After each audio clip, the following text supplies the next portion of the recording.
My name is Pat. I'm one of the guides here in the Medieval Mile Museum in Kilkenny.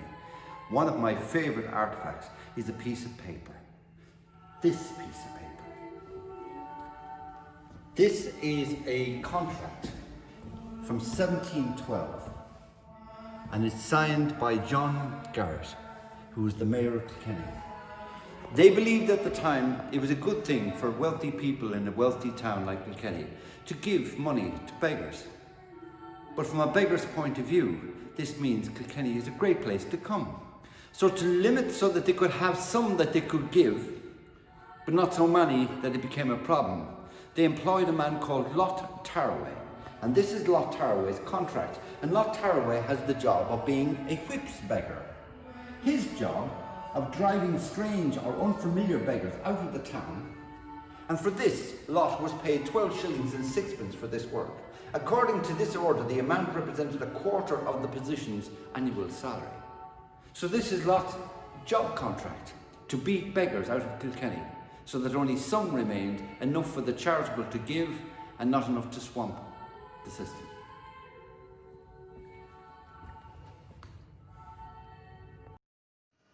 So my name's Anna Hogan. I'm a tour guide here at the Medieval Mile Museum, and I've just finished my Masters in Irish History in Maynooth, and this is my favourite artefact within the museum. So this is a double effigy. It dates from about the 1350s, and it's really significant because, first of all, double effigies are very difficult to find. It's very hard to find a slab of stone that would come out of the ground large enough to fit two people on it. It's very rare that they actually survive for us to put in a museum. So this is a double effigy of William and Margaret Gore. They had their names inscribed here. And it's very significant because this was carved during the 1350s, which was the height of the Black Death in Kilkenny. So during the Black Death, they literally thought that this was an apocalypse. People were terrified. They thought it was God's wrath on them for sinning. Even if we read the annals of Friar John Klein, he starts talking about if there's anyone left alive from the race of Adam who can finish his work, then do so now. Presumably afterwards he has died. And they chose to have a very significant symbol in this. So it would have been quite typical for double effigies to have their hands clasped in prayer. It's a final sign of piety to show their value to go up to God. But they have their hands by their sides, not even touching, as a sign of unity. This is very significant because they could have used this, a final chance to get in good with God, but they chose each other and they chose to be united as they faced what they would have considered to be the apocalypse. I think it's very significant, and you can see a lot that's referencing Black Death in this as well, because she has a bundle of posies underneath her chin. So they're very aware of what was happening. I think, particularly in our current circumstances, I think this is very nice to display a united front. Hi, I'm John Halpin, and I'm one of the tour guides here at the Medieval Mile Museum. And I want to share with you my favourite exhibit in the museum. My favourite exhibit is 3 Lives Lived.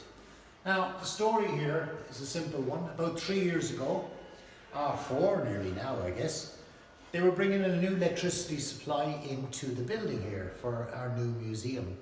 And when they were working out at the front gate, they got down about a foot or two and they found, I believe, 21 skeletons buried out at the front. Of the 21, they took the 3 best, the 3 that were in the best condition I should say, and they sent them away to Dublin to be analysed. Now we got them back last year, so last year was their first year to be exhibited here at the museum, and I just loved them because these were the ordinary people of Kilkenny. These were the non-merchant class people. Now the fact they were buried outside the church would be a strong indicator of their social status at the time in Kilkenny. But I love the stories, or at least what I imagine to be the stories of their lives.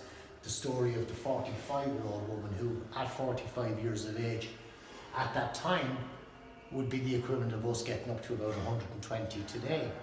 And how she had stress on her lumbar and on her spine, and they think this might have been from carrying heavy weights. Now, that just adds to the whole image of the hardship. You can envisage this poor woman working hard. And I have my own theory, I'll tell you at the end. And the middle girl, she's 13 years of age. She's a year away from being married. And I often point out to some of our school tours when they come in, there was no drive-through McDonald's and gummy sticky sweets in those days. If you look at her teeth, she's got a Hollywood smile. But she would have been a year away from being married. Let that sink in for a second. She would have been married by the time she was 14. And then the other lass beside her is a 19-year-old girl. and we know at some stage in her life she sustained a broken arm and also had a skull fracture, which apparently didn't kill her. The one commonality between all three is they all had very poor nutrition. Probably would have never tasted meat in their lives, which is too expensive. Anyway, that's my favourite part of the museum, is the exhibit on the 3 lives lived, and I hope you come in and see me and we can talk about it in further detail. Thank you very much.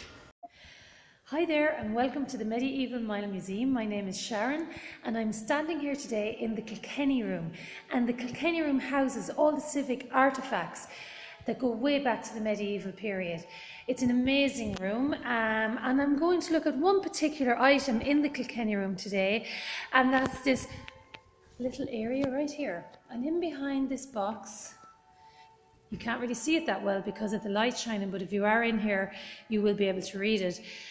And it's an order form or a letter or whatever you'd like to call it, and it was an order for gunpowder to be supplied to the musketeers in Kilkenny in 1649, and it was ordered by Mayor Roth because we were having a very important visit from the Lord Lieutenant of Ireland, James Butler, and he was coming here. There was great excitement and pomp, and you could imagine all the people lining the streets.